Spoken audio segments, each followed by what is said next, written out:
Hey, well, thank you for joining us today. This is Planning for Disruption, Resilient Design, and Resilient Learners.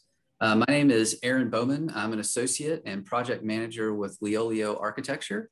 And with me here today is Dale Collier, president of Brownstone Construction Group, and Margarita Perez, a project manager with Brownstone Construction Group. And so today, what we're going to talk about is this idea of disruption and what is disruption in a learning environment? Can it actually be a good thing? And when it happens, we're going to talk about how you can manage the process. And then we're actually going to talk about some ways that you might want to create disruptions within your projects and your existing facilities. So here are the learning objectives that you hopefully saw at some point in the program. So we're going to talk about all of these ideas that I just mentioned, and we're going to look at it through the lens of a case study of a project that we all work together collaboratively on, and some other interesting things that we've picked up from other projects along the way. So as Aaron mentioned, a question that needs to be answered is, what is disruption in a learning environment? We certainly were able to understand that a lot better during the course of the project that we're going to be talking about during this presentation.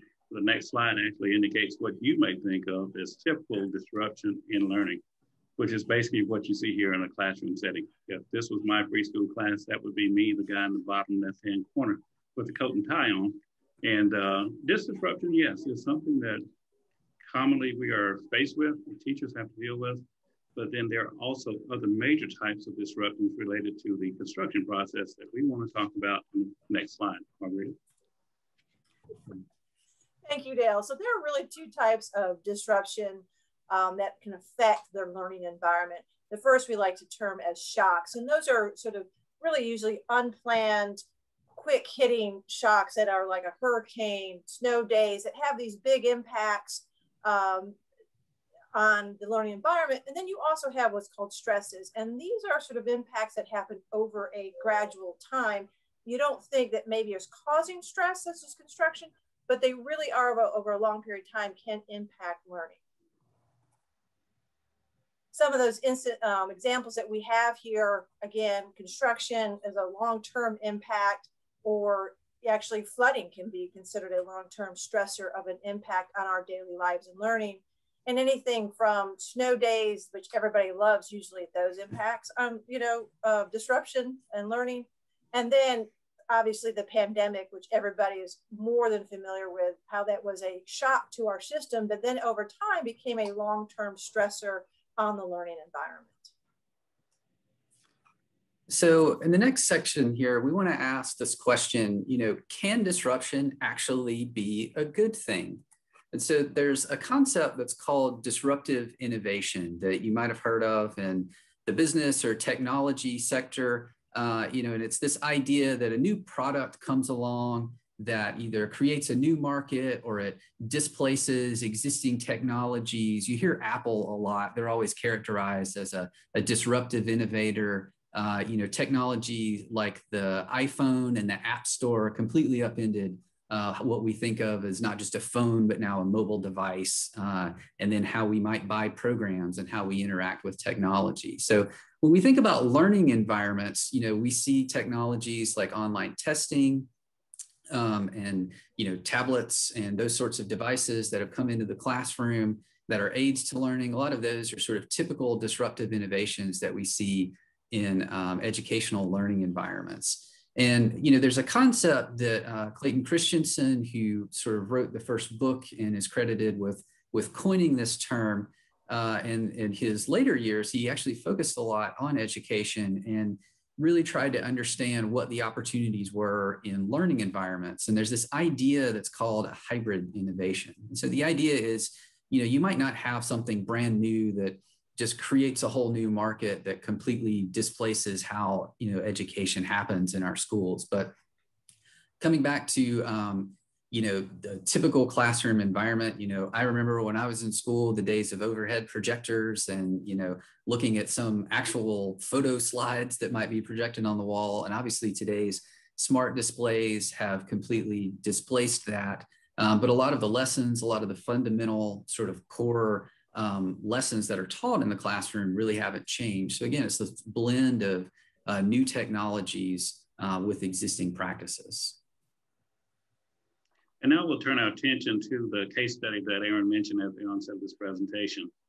A project that Brownstone Leolio collectively worked on together was the Matilda Dunson Elementary School in Charleston County School District in the North Charleston area. And as you see on the screen, it was the existing school replacement on an occupied campus with multiple construction phases. We're going to go through each of these, and this project proved to be one that really defined what disruption could be with regard to the work environment for the staff and teachers and students at this particular school. One of the things that we're fond of and sometimes unfortunately very good at here recently is dealing with these types of construction projects where Brownstone has become very familiar with working in tight environments, working with limited sites. And this particular school had all of those in place as we try to get a 500 student capacity facility, 75,000 square feet on the small site that's shown on the next screen. So here, as we set up the site, you see an existing school building, the Matilda Dunson Elementary School in red, along with a number of portables that are dotted around the campus. One of the things you may ask, why build a new school on this particular campus?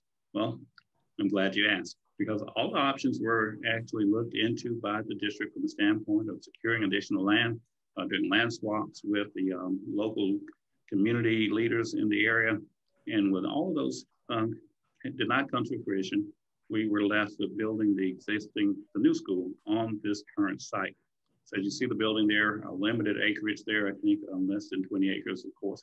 And then an opportunity where the 3 green parcels on the bottom right of our site were available. The district was actually able to procure those to allow us to move into this particular project in the residential area with topography and poor soils. Actually, the bottom left corner there that you see the thumb going down, all wetlands, not in a buildable area. So you can see the constraints that we were left with as we had to go through a multiple phase project and dive into the challenge of completing a new school on an occupied campus with only 3K through 3rd graders in the existing building.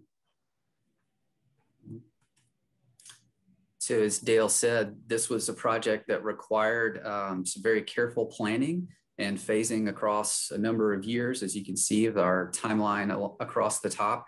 So this is our existing condition. So basically just a diagram of the aerial that we were just looking at. We have the school building there in the center in black and all the portables that we were just looking at. So when we got started in the summer of 2017, one of the first things we had to do is actually a partial demolition of the existing building because we had to create space for the new building.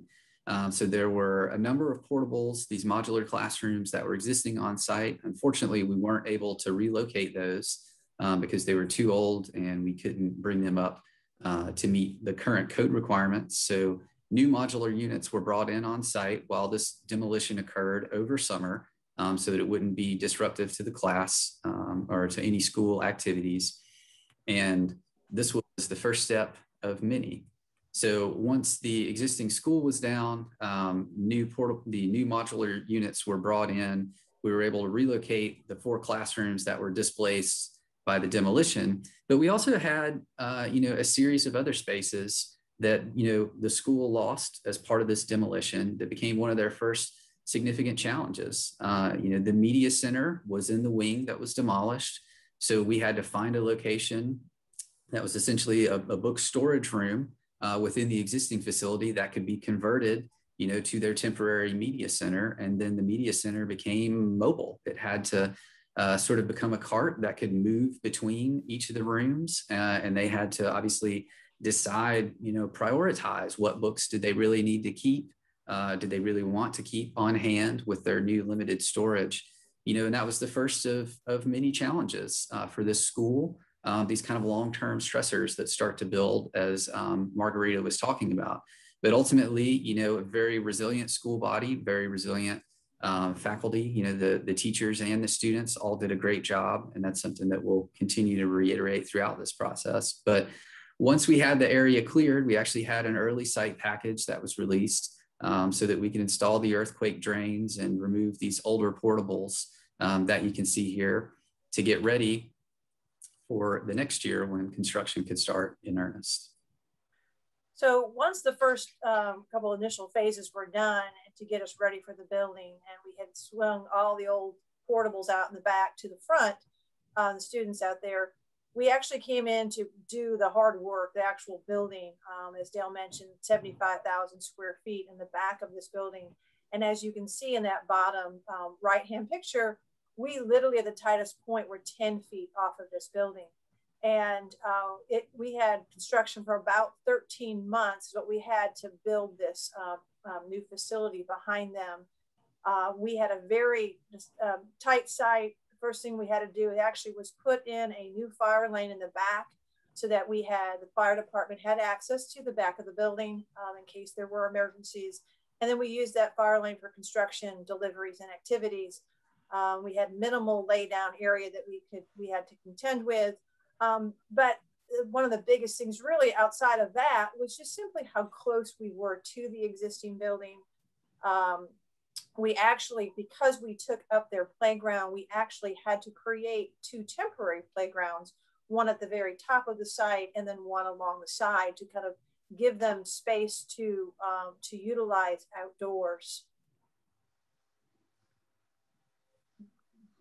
If you can advance the next one, thank you. So once we were ready to complete that building in the back, we actually then had to come in the following summer of 2019 and actually literally we gave the district 1 week to move out of this building and put all their belongings into storage. And then we started the demolition process, and we had a very short summer to bring this building down and then put in a temporary bus loop and temporary car rider line while we were completing the building in the back. And that's kind of evident. You can see in that top picture, you can see the new building kind of behind and the old one coming down in that summer. And so we had a really tight time frame to get ready to start receiving students in August of that year. And then once we actually were able to move in that fall, we still had the final phase, and that was finishing the site work in the front of the building. We had to create the bus loop. We had to do all the fencing along the perimeter. So we continued to be on this campus while they were using the new building for really another 4 to 6 months that we were on this campus. One of the things that we did implement during construction to help along was we did actually pay for accelerated costs to get the front parking lot right in front of the building completed prior to the start of school. And we did that because one of the challenges that we did have for the school was parking. And early on, we actually had to build an offsite parking area for teachers. And we needed to replace that when they came back in the fall. And so once we finally made it here to the finish line, you can see the aerial of the current facility as it stands now. So obviously very different than what was there before because we've shifted the building on site, but clearly a much larger, more organized parking, more secure vehicular circulation within the site. So a separate entrance for buses down to the south with its own bus loop and drop off, and then vehicular entry to the north with a much improved stacking distance for cars to help with drop off. You can see the play areas in the back integrated with the topography to take advantage of the slope. So really a great transformation that we were extremely proud to see open. It's a really great school, integrates nicely into the neighborhood, and we're very pleased with the result. Once the facility did open, we had a really great dedication, which is what this photo here on the screen is, where some of the children's choir from the school sang, the mayor came, everyone talked about how excited they were to see this new investment in the community. It had been a long process, several years of construction, but everyone talked about how exciting it was to watch that progress as the building was coming up. And then once everybody got inside, everybody agreed that it was worth the wait and worth the stress along the way. So next question as part of this presentation is, how do you manage disruption? I think you'd all agree, based on the outline of phases that occurred at the Dunston Elementary School, that yes, it was indeed a disruption. So the key component for us was obviously communication and being a good neighbor, and but mainly with the staff. One of the things that we were able to tell Ms. Savage, the principal, was that yes, we're about to interrupt your regular scheduled program, and that we did, as you could see by some of the things that had to take place during those phases. Now we're going to talk about in more particular terms about the particular things that we did during this time. This slide essentially shows the beginning of some of the construction activities where we had to be a good neighbor by preparing fences for adjacent residential homes. We had neighborhoods there that has been well established, folks that have been there for the majority of their lives, and certainly the existing school there for that time as well. We wanted to make sure that they were aware of what was going on, what we were doing, and even more importantly, having meetings inside the building with the staff and the students to have them understand what phases were about to occur and what the workers would be doing at that time. At the left of this slide, you'll see another fencing type. Margarita mentioned a 10-foot pitch point between the building and new construction. We made sure that that was a safe and secure area where we could maintain egress from for the staff and students outside of the building in case of emergency, and also make sure that we separated the work and the materials from student access. Of course, deliveries were also scheduled to make sure that they did not interrupt with the day-to-day operations of the school itself.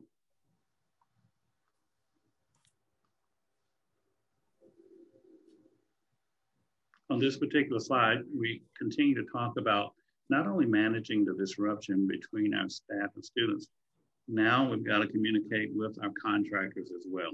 So we're talking about making sure that as we coordinated not only deliveries, we're looking at the idea of maintaining noise, keeping it quiet at certain times. In the course of the school year, not very many more important days than those days when testing will occur.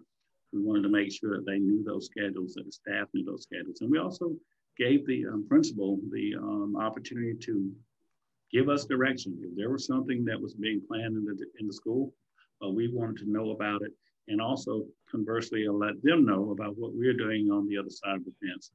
A big item, of course, is coordinating utility outages. When there was a transfer of power or something that needs to be done with regard to our building, we wanted to make sure that the staff and also the district maintenance teams were available, and also even the local utility companies to be involved when those types of transfers occurred. And without exception, rapid response ability is there, because simply during an exercise of this magnitude, it's not if there will be an interruption, it's when. And if there was an opportunity where we cut a line, damage a existing utility, water, sewer, or something, all on hand knew that that would be made a priority, as the operation of the school and its activities was a priority for us to maintain, even while we were completing our schedule with regard to construction activities. Thanks.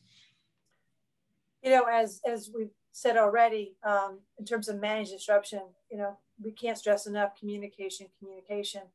But the other aspect behind that communication is creating a safe working environment, not just for the contractors, but also for the staff and students around us. So one of the things that we stress often is maintaining an orderly job site. We knew we were tight on laydown area. We knew that we were 10 feet off that building. So one of the things we had to make sure we were doing is constant cleanup at the perimeter, making sure that we were not bleeding into the campus with our activities, and so that we stay within the confines, because there are times when, you know, we had to come through their campus in order to do the work that we needed to do. In addition, is really understanding security and safety. Maybe that's a top priority anytime we're working on an occupied campus. We make sure that we are following district protocols for our contractors as if they were parents or people visiting the school. So we keep those same security requirements that the public has entering the campus with all of our workers. In addition, things that we do is that we had to work with the school, the staff, as well as the local jurisdiction in redoing their fire drill plan. We were building on what used to be their area of safe dispersal, and we had to bring in the local jurisdiction as well as the district security staff and the school staff and develop those new plans and assist in actually walking them through those initial fire drills when we were under construction. We were taking students across the street to disperse with, making sure that we provided the district with safety vests and cones and again, participated in that. And even once we opened the school, we were still there alongside the school and staff and making sure there were safe passageways into this new school because we were still under construction, and assisting this district and the school with providing personnel to escort students past construction areas are things that we employ often when we're on active campuses. So we just heard a lot about some great ideas about how to sort of manage disruption when it's something that we're reacting to. But, you know, we also, before we leave this presentation, want to talk a little bit about how you might proactively try to create disruption in some of your projects and in some of your schools. And so, you know, one of the first principles that we wanted to talk about is just the idea of thinking differently, you know, on purpose. This idea of disruptive innovation, again, as, you know, a hybrid model. You know, what do you have that you can work with that might give you an opportunity to address some challenge that might arise? So obviously, we've all been living and are continuing to deal with effects from the pandemic. And I know that many of us, I know this is regional, we're again here in South Carolina, but in South Carolina, we had a pretty short notice where schools were simply closed. And there was a very abrupt transition to online learning. And as we sort of moved through the summer and we began approaching the fall, there were a lot of questions about, was in-person learning possible? Would some sort of hybrid of virtual and in-person be better? How could, you know, how many students could be in a classroom? There were a lot of questions. And so we reached out to the principal at Dunston and began sort of talking through what some of those options might be. So this is just, you know, one example where we took one of the kindergarten classrooms. We just said, well, what if you tried to have individual students and spread them out to create social distancing? What if you tried to pair them up and had some sort of barrier that might, you know, separate them? Or what if you looked at sort of clustering them, similar to, you know, the existing way that they had multiple students sitting at these tables that could nest in different configurations? You know, and it was an interesting design study to start to see, well, how many students could you potentially get in there safely? What areas of the classroom could you not be able to use anymore as part of this study? And actually clustering more students together closely required a little more intensive of a barrier, which you can see a photo example of here, but it actually created the greatest free space in the room. So more kids, but more open space between them. So, you know, this was an option, you know, obviously it was not just a solution to the problem because there's a lot of layers to the challenge of how you might come back. But this was a way to sort of creatively think about the space that you have and what can you do with it? How can you, again, disrupt that environment?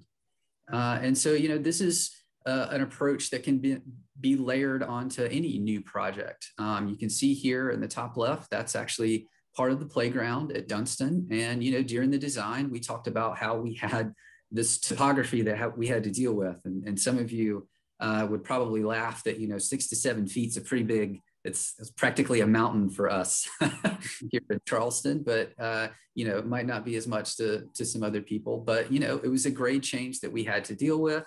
And so we looked at integrating this amphitheater, providing opportunities for planners. And we always hoped that this kind of outdoor learning space is something that they would be able to take advantage of.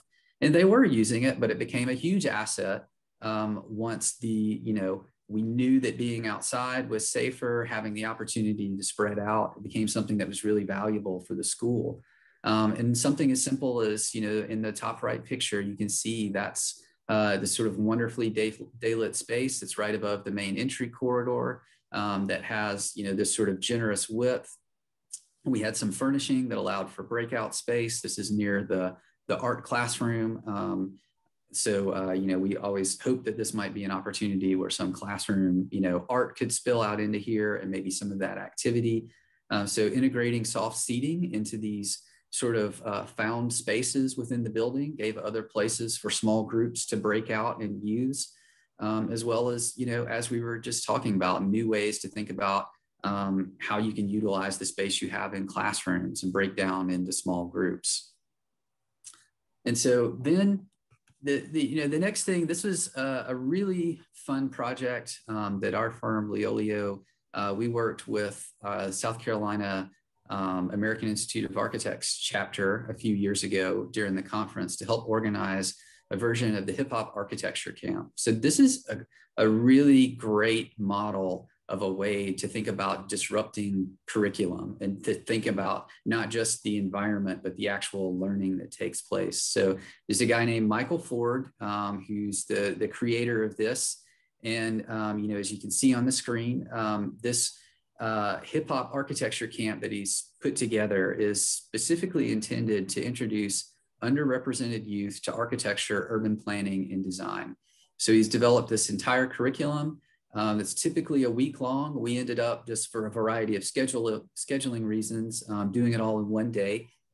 But it's this really great immersive camp where the kids come in and they sort of look at architecture and urban planning through the lens of hip hop. These stories of urban environments in different part of the country. They learn design principles, and they learn some diagramming techniques, the kind of things that, I did in architecture school. We sort of translated that through this lens. They do a lot of playing with Legos, and ultimately they build their own urban models, and they just get introduced to this concept in a really fun, interactive way that all of the kids love. Part of the deal when you organize it is you have to have a DJ on site, and there's a playlist that he helps curate. It's a wonderful time. We did it at the Ron McNair Library in Lake City, South Carolina, which had another great STEM tie-in. So it's just this really amazing program that's just a great example of how you can rethink education in a disruptive way.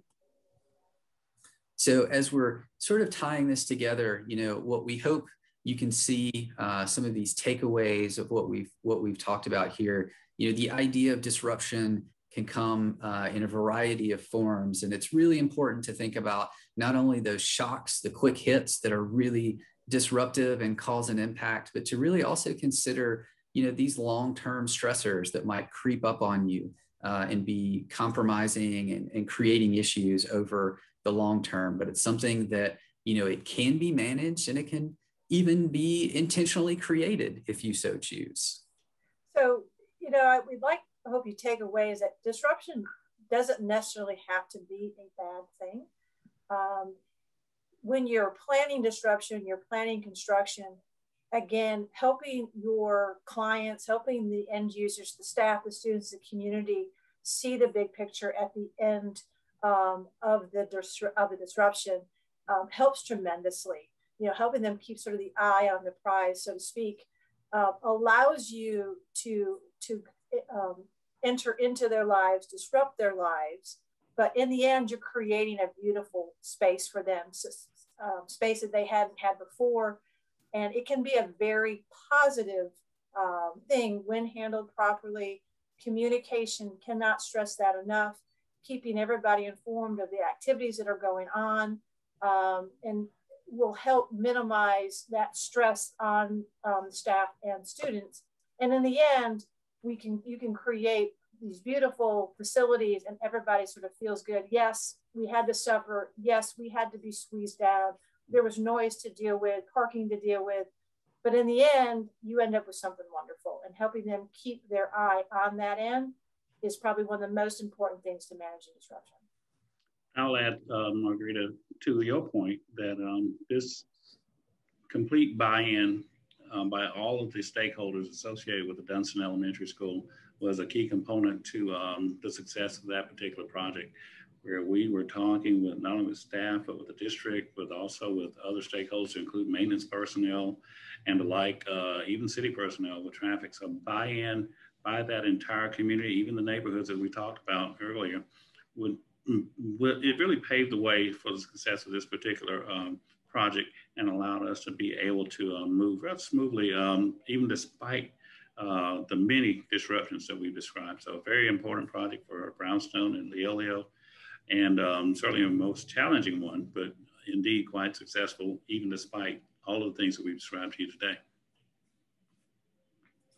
So we want to make sure before we close out the presentation here that we do give a big thank you to our partners in this from Charleston County School District, Jeff Baroe, Ron Cramps, the entire IT department and security department at Matilda Dunstan Elementary. The principal, Cheryl Savage, was just a great resource throughout.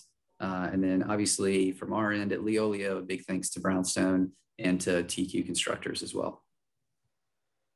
And with that, we will conclude our presentation. We greatly appreciate you tuning in here virtually. And we look forward to seeing you next time, hopefully in person. Thank you, everybody. Thank you all so much.